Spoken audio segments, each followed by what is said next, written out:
Good morning, YouTube, and this Thursday I wanted to do something a little special for you guys. I know every Tuesday I release a video of Shovel Knight. Every Thursday I'm doing just gameplay from whatever I'm working on. The last couple of weeks I've been doing just a little hodgepodge of everything, and in that style I wanted to do a movie review for you guys because I haven't done one before. And usually my brother is the movie buff in my family, but this movie he refuses to see. So it's one that I'll have up on him and you guys get to witness it.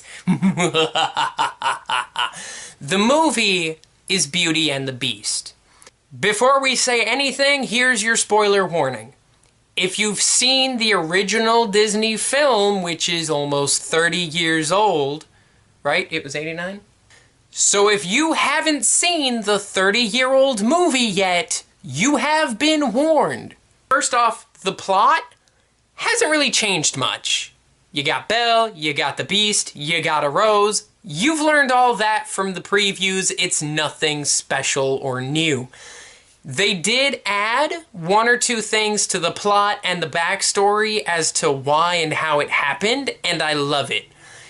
They added a little more about the Enchantress, which I loved. It's not just a picture of some lady cursing a 10-year-old. They erased that. It feels a lot like the guys who did this version looked at all the theories online and in other YouTubers' videos and were like, yes, we should probably fix those questions because the original says very specifically he got cursed for a decade until he was 21. And that makes you wonder, holy crap, Beast was 10 years old. In this one, they've negated that, which is awesome. Everything they have changed really feels like it belongs to the movie. They didn't really take anything away from the movie. I was looking because for me, there were some things I was terrified they would either take out or tweak to such an extent that it made no sense, or that it would tarnish the movie I had in my heart from when I was a kid like you guys.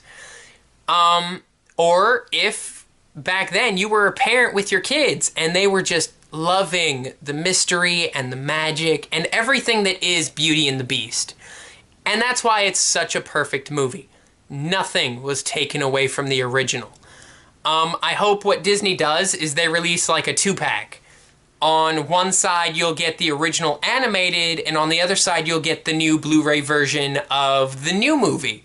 That would be amazing. I would love to be able to watch them back to back and be able to make a comparison without having to go out and either figure out where my old VHS copy of Beauty and the Beast is or where I've kept my older DVDs and have to watch that and then have to watch the new one. I would love a 2-pack. That would be cool to me. On the characters, holy crap, did you know Emma Watson could sing? She nails Belle. And I know a lot of you are going to disagree with me on that, and oh well, you're not the one on this camera. If you do disagree, please point out the things that you thought were different, the things you liked, the things you didn't like. If you haven't seen the movie, just know that she does Belle justice. Belle was kind, Belle was smart, Belle was creative, and Belle was a seriously cool lady. Belle's dad, first off, Kevin Kline is one of my favorite actors. My favorite movie is a Western he did called Silverado. So seeing him in this as Belle's dad, Maurice, oh, to me that was my favorite part. I wanted to double check because it's been a while since I've seen him in anything. So during the credits, which the credits were done wonderfully, they were an experience all by themselves because they were moving pictures. It wasn't just, and the credits roll and roll, and there's like a little music. No. They showed the actor and who he portrayed. So like they would do Lumiere and human Lumiere and show this guy voiced them both or this guy acted both. It was wonderful and I loved it. Like, I would watch the end credits of that movie a dozen times. Gaston has character now. He's not just that muscle-bound jock that lives in town and everybody fawns over him, man and woman alike. Now, yes, Gaston is that character again, but you also understand why. And I won't go too deep into it because you get to see a lot of character development for Gaston now. It's not just, I'm a hunter. What? There's a giant beast that kidnapped Belle? No, there's no giant beast. I'd have known about it already. Oh crap, you just showed me a giant beast in a mirror. Let me go hunt the crap out of it. That does kind of happen, but it's not just, he's not so square. And I always hated Gaston as a villain because he was just there and you hated him. Here, you understand Gaston. You want to be cool like Gaston, but then you see things start to happen and he turns into the beast that's hunting the beast. I mean, oh my god. Character development, plot development. Gaston works magic. I just realized you guys may have trouble seeing through my glasses, so I'll take them off, and I know, I look great. So let's get to the elephant in the room. A lot of people lately have been up in arms because a gay couple was added to the movie. If you've ever seen the original, you kind of gather from Gaston's little lackey LeFool that LeFool may or may not have more than just a passing man crush on his best bud.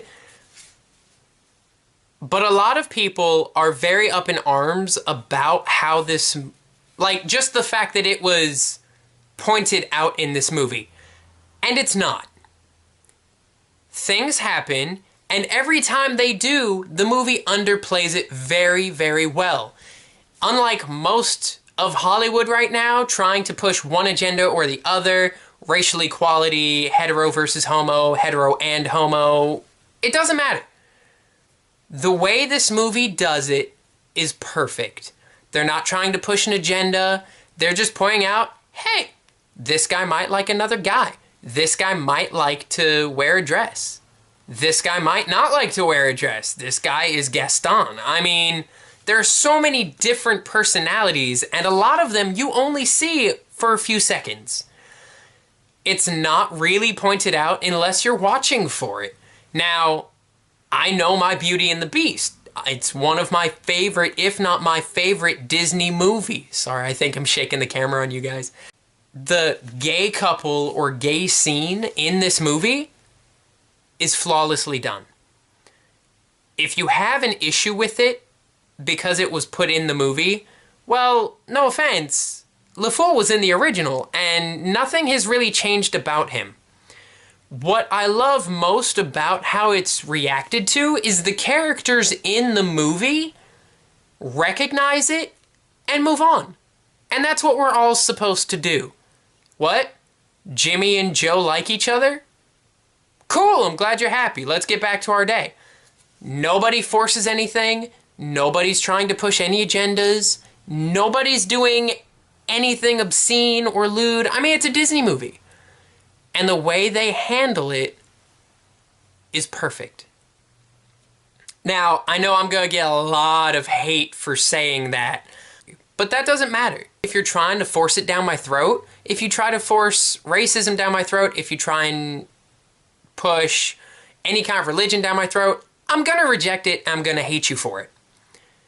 The way Disney treats this isn't a shove it down your throat thing. It's a very slow, deliberate, here it is. We're getting closer to you accepting it. Okay, whoa, maybe we got a little too close. Let's pull it back. And by the time it's happened, the movie's over. You realized it was there, but it was more just a little side thing. It wasn't like a side plot. There is no plot relating to any of that. The plot is still solely Gaston, Beauty, Beast. The Beast, going into this movie, and the one reason I was very, very tempted not to see the movie, and my brother agreed with this so hard that he refuses to see the movie. No matter how much my future sister-in-law wants him to go, which I will take her because the movie's that good. It made me cry. Or, not cry, but you know when you choke up because you're really close to tears and you feel it just building up and you're like, if I blink or if I say anything high-pitched, I'm gonna start bawling. There's a scene in this movie. 2 or 3, but one of them really hits home if you've seen the original. I was choked up from that scene till the end of the movie. Like, me and my wife left our movie theater and we're still halfway home. So 5-10 minutes after the movie, I was still choking on the sobs that wanted to come out because of this scene. Now, this isn't as cartoonish, and that's why I was worried about The Beast. Because all the previews you see, all you see is, and in my mind, The Beast in the original, he's got that cool lion mane, he's burly, he's buff, he is a man's man kind of beast. He's Gaston with fur. Everyone wants to be Beast. But in this one, they slimmed him down a little based on the previews, and then they gave him these weird, like, demonic goat horns. For me, it was the horns. I really felt like that might be overdoing it going into the movie, but they work it well. It's very underplayed. Like, you don't even really notice he's got the horns. It's just, for those few scenes in the original movie where he's just the silhouette against the, going after Maurice, or the silhouette sitting on the ledge like a gargoyle, or the silhouette stalking Belle, and Belle's like, come into the light.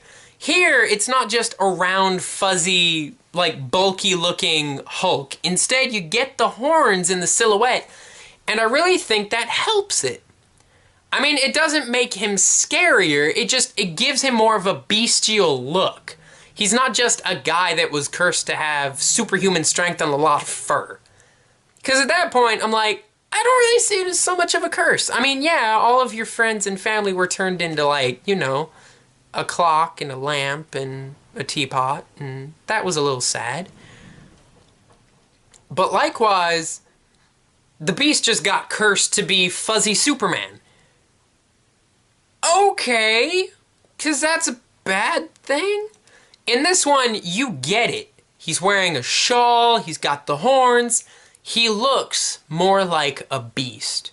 And they point out how as it gets closer and closer and as the petals fall, it's not just time that they're fighting against. Other things are going on. Things that are steadily going towards that stuck this way for eternity. And I love that. It's the little touches that they've added. And again, I'm trying not to go too far into it, but oh my gosh, a month from now, I would love to do a follow-up and just spoiler the crap out of this movie and be like, I loved how they did this. I loved how they did this.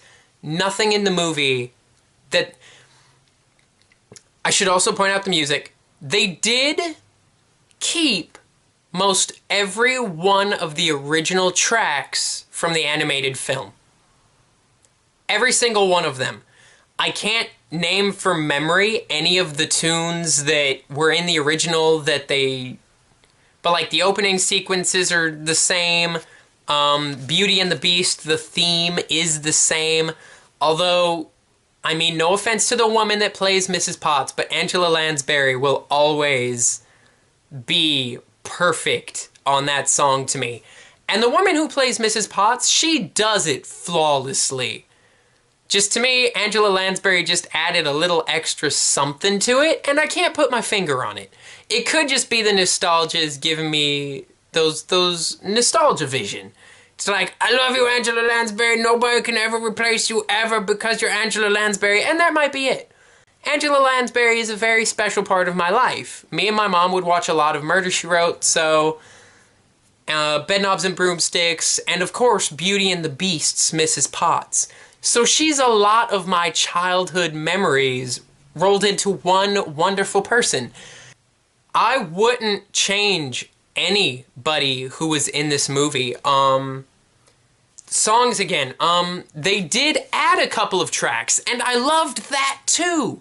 They didn't just say, we're either gonna redo all the tracks, or we're gonna keep all the tracks, or we're gonna keep them all and maybe add our own little feel to it. No. The ones they kept, they kept. It might be a different person doing the song, but the orchestra sounds perfectly the same. The song lyrics sound the same. Again, I might not remember all the lyrics from memory, so... But to me, they sounded the same. They sounded like they ripped them, like the orchestra and the background sound and everything, and then they just added the new voices, and it was a perfect blend of old and new talent. But they went beyond that. They also added a few extra tracks. Beast gets a solo. I don't think he gets a solo. And he gets it in the Beast voice. It's perfect. Because that was my biggest gripe, I think, with the original. In the,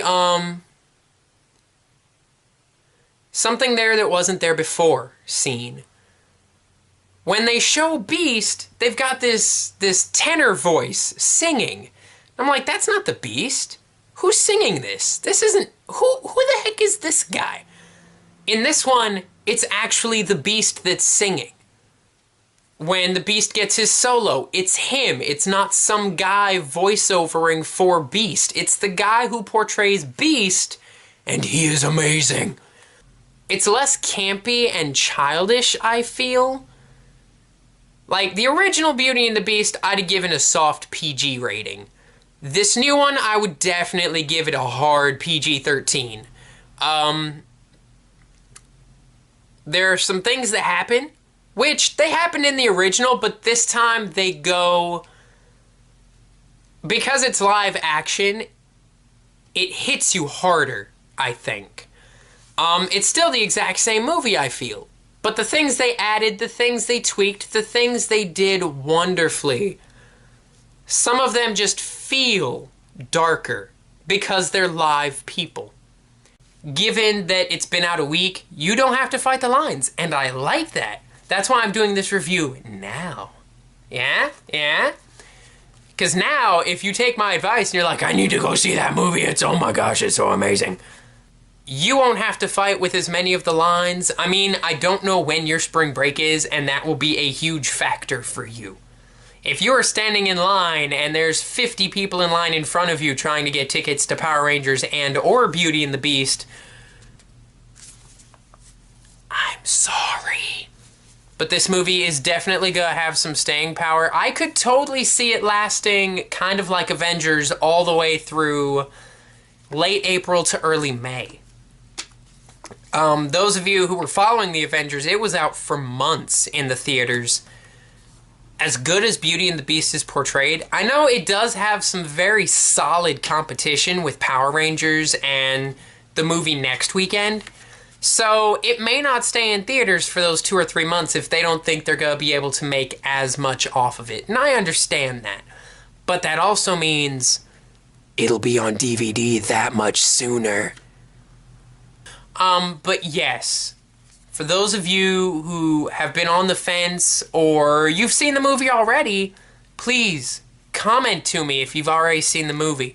If you haven't, let me know if you did, if you're debating on going to see the movie and if my review helped you want to see it or helped you realize, okay, 1 or 2 of the things you said, and I understand that. I'm not gonna, like, the movie doesn't need your money.